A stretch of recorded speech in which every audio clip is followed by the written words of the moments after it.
Жаңызғы düşkən resimde manandek toyluq resimge, yani manandek qunşar kiygen resimge aylandırıp sizbədim.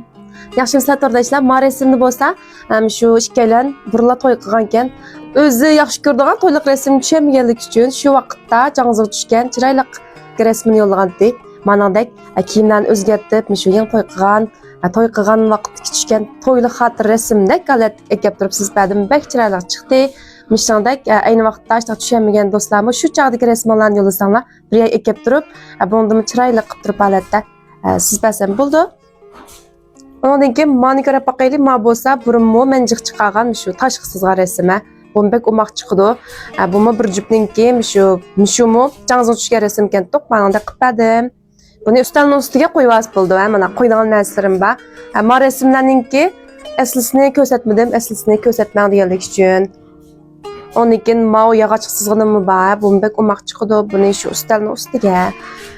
Uyanlarınki denişinin qışığa qo'yib qo'ysanglar bek umaq çıkıdı özgüce. Bu mu yağaca materyali.